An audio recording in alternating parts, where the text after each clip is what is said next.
विशेष बातमी बघूया। मुंबई महानगरपालिकेत जागा वाटपावरून महायुतीतल्या भाजप आणि शिंदेंच्या शिवसेनेमध्ये रस्सीखेच होण्याची शक्यता आहे।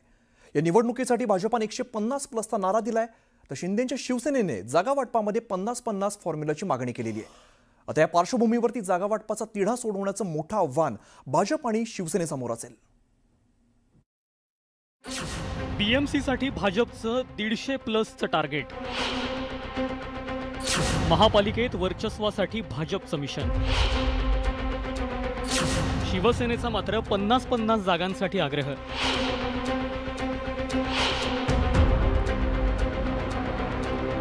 आगामी महापालिका निवडणुकांसाठी आतापासूनच सर्वच पक्षांनी कंबर कसायला सुरुवात केली आहे। मुंबई महापालिकेच्या निवडणुकीवर आपला झेंडा फडकवण्यासाठी सर्वच राजकीय पक्षांनी तयारी सुरू केली आहे। मुंबई महापालिकेत शिवसेनेच्या 84, भाजपच्या 82 जागा, काँग्रेस 31 आणि राष्ट्रवादी काँग्रेसच्या 9, मनसेच्या 7 नगरसेवक निवडून आले होते।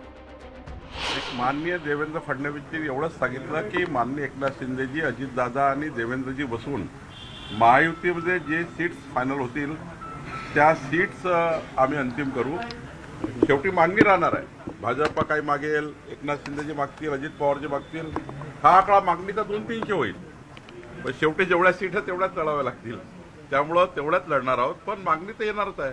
विधानसभा निवडणुकीत मिळालेल्या दिमागदार यशानंतर महायुतीनं आणि त्यात विशेषतः भाजपचे नेते आणि कार्यकर्त्यांमध्ये उत्साह संचारलाय।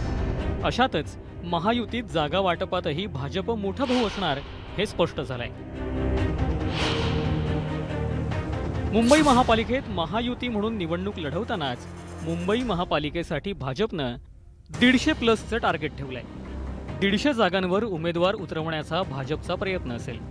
शिंदेंच्या शिवसेनेला 65 ते 75 जागा देण्यास भाजप अनुकूल असल्याची माहिती सूत्रांकडून मिळते। सत्ताधारी जागा वाटपाबाबत मात्र आत्ताच पत्ते उघड करण्यास तयार नाहीत।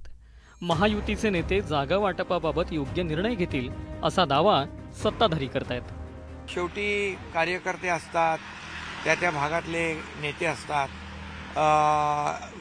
हे स्थानिक स्वराज्य संस्था ही निवडणूक जी आहे ही ग्रासरूटची निवडणूक आहे आणि कार्यकर्त्यांनाही वाटत असतं की या निवडणुका लढलं पाहिजे, परंतु शेवटी अंतिम निर्णय वरिष्ठ घेत असतात आणि एकदा वरिष्ठांनी निर्णय घेतला महायुतीच्या की मग ते कार्यकर्ते फॉलो करत असतात, कारण आम्ही शिस्तीने चालणारे, शिस्तीने वागणारे सगळे लोक आहोत। भारतीय जनता पार्टीनं जास्तीच्या जागा लढाव्यात हा पक्षाच्या कार्यकर्त्यांचा आग्रह आहे।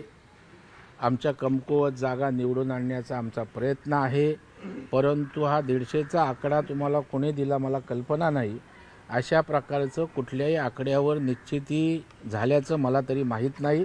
जे होईल ते एकनाथ शिंदेसाहेब, अजितदादा आणि देवेंद्रजींनी आमचा पक्ष प्रदेशाध्यक्ष यांच्यामध्येच त्या ठिकाणी जो आकडा फायनल होईल तो खरा महायुतीचा आकडा असेल।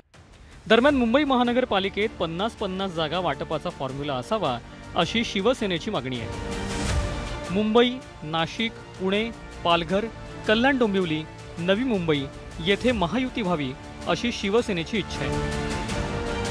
स्थानिक स्वराज्य संस्थांच्या निवडणुकीत कार्यकर्त्यांमध्ये वितुष्ट निर्माण झाल्यास भविष्यातील निवडणुकीबाबत त्याचा परिणाम होण्याची शक्यता शिवसेनेकडून वर्तवली जाते।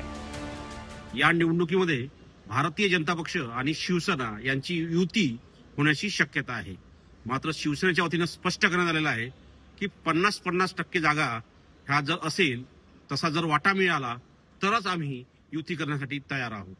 त्यामुळे आता युती होते का हे पाहणं अतिशय महत्त्वाचं असणार आहे। भाजपनं ठेवलेलं 150+ चं टार्गेट तर शिवसेनेकडून ठेवला जाणारा 50-50 जागा वाटपाचा फॉर्म्युला यावरून महायुतीत कलगीतुरा रंगण्याची शक्यता आहे आणि याचवरून विरोधकांनी महायुतीवर आणि विशेषतः शिवसेनेवर टोले हाणलेत। मला असं वाटतं त्यांचा जो आत्मविश्वास आहे तो पाहता भारतीय जनता पक्ष 150+ चा नारा देईल, एकनाथ शिंदे गट 120 चा नारा देईल आणि अजित पवार किमान 100 जागा मुंबईत जिंकतील, असे एकंदरीत त्यांचा आत्मविश्वास दिसतो। आणि मग आम्हाला सगळ्यांना राजकारण संन्यास घेऊन हरिहरी करत केदारनाथला जावं लागेल। देशाची आर्थिक राजधानी असलेल्या मुंबई महापालिकेच्या सत्तेच्या चाव्या आपल्याच हाती असाव्यात अशीच प्रत्येक पक्षाची इच्छा आहे। एकीकडे भाजपने 150 जागांची तयारी केलेली असताना एकनाथ शिंदे यांच्या शिवसेनेने देखील 100हून अधिक जागा लढण्याचा निर्धार केलाय. त्यामुळे जागा वाटपाआधीच तयार झालेला हा पेच महायुतीचे तिन्ही नेते कसा सोडवणार हे पाहणं महत्त्वाचं ठरणार आहे. मुंबई महापालिकेच्या जागा वाटपावरून भाजप आणि शिवसेनेत जोरदार रस्सीखेच होण्याची शक्यता आहे. तुषार रूपनवर आणि प्रशांत लीला रामदाससह ब्युरो रिपोर्ट, न्यूज 18 लोकमत.